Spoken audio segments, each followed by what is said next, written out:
Good morning sir. నా పేరు వచ్చేసి వెంకటి, వడ్ల వెంకటి, మాది బాన్సువాడ. మేము ఇక్కడ ఈ ఫస్ట్ వచ్చిన నేను ఆల్రెడీ ఈ యొక్క ఆపర్చునిటీ తీసుకోవడానికి నేను ఒక రైతును. ఆల్రెడీ ఇంతకుముందు 18 years ముందు నేను కార్పెంటర్ చేసేవాడిని. 18 years ముందు కార్పెంటర్ చేసేవాడిని. నా దగ్గర 3-4 వర్కర్లు కూడా ఉండేవాళ్ళు. అక్కడ నాకు మనసులేదు. నెక్స్ట్ అగ్రికల్చర్లోకి వచ్చిన నేను.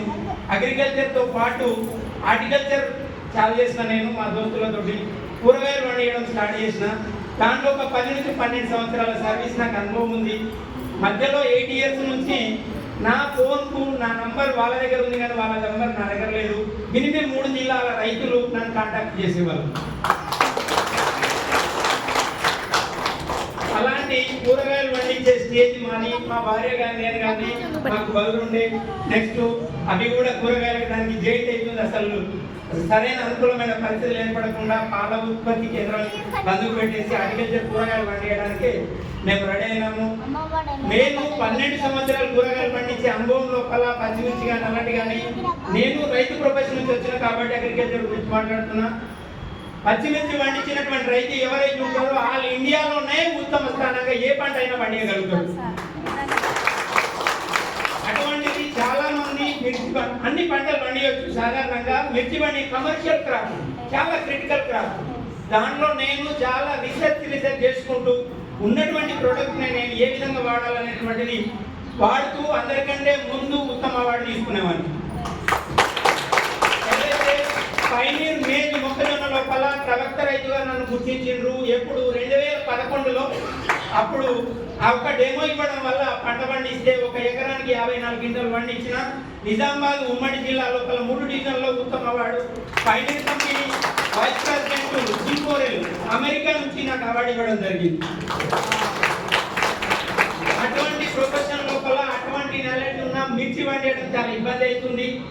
అందరిలోనే ఒక ఫోన్ కాల్స్ ద్వారా మా అప్లయన్స్ నన్ను కాంటాక్ట్ చేయడం జరిగింది. తిరిగి నాకు పరిచయం లేకుండా మా ఇంటికి వచ్చేది. ఇక్కడ కూర్చున్నాడు మా అప్లయన్స్ ఇబ్రాహిం సార్. నేను మిమ్మల్ని ముందు కొడుతుంటే ఇంటర్ వేసుకొని కోట్ వేసుకొని వస్తున్నాడు. ఏ సార్లు ఈ ఏరియాలో ఉన్నటువంటి 10 కంపెనీలు పనులు ఇచ్చేసే అందరు సార్లు నాకు తెలుసు. మరి ఈసారి అయితే ఏ కంపెనీలో కనపడలేదు అనుకున్నాడు. సార్ వచ్చిన తర్వాత పంపు దగ్గరికి వచ్చేసి వాళ్ళ ముందు మాట్లాడుతుంటే నేను అన్నా, సార్ ఏంటి అంటే అప్పటికే కొంత కొట్టినా, సార్ ఆగండి సార్ నేను ఒక 2 నిమిషాలు మాట్లాడతాను అన్నాడు.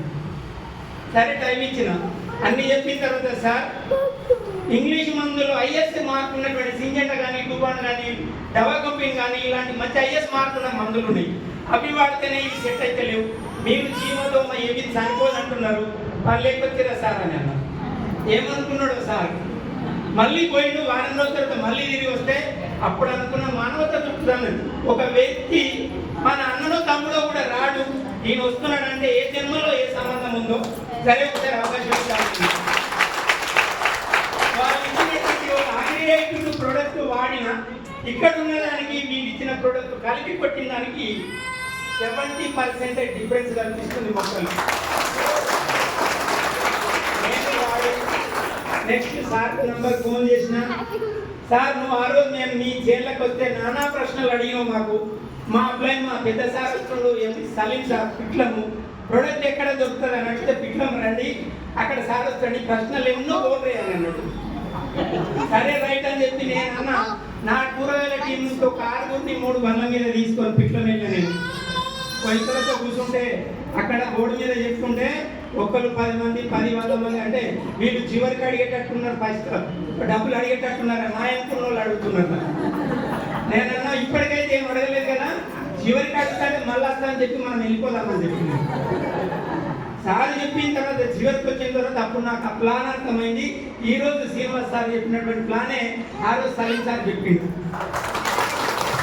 ఆ ప్లాన్ తిన్న తర్వాత బయటకు ఫంక్షనాలు బయటకు వెళ్ళగానే సార్ ఇవి ఆధార్ కార్డు ఇస్తున్నా సార్ నా ఐడి చేయడం సార్ చెప్పిన నేను. ఫస్ట్ ఇంపార్టెంట్ సార్ చెప్పిన నేను, సార్ నువ్వు చెప్పినటువంటి ప్లాన్ మీద నేను 45 నిమిషాలు ఒక్క క్షణం కూడా నా మైండ్ పక్కకు పోనీయలేదు.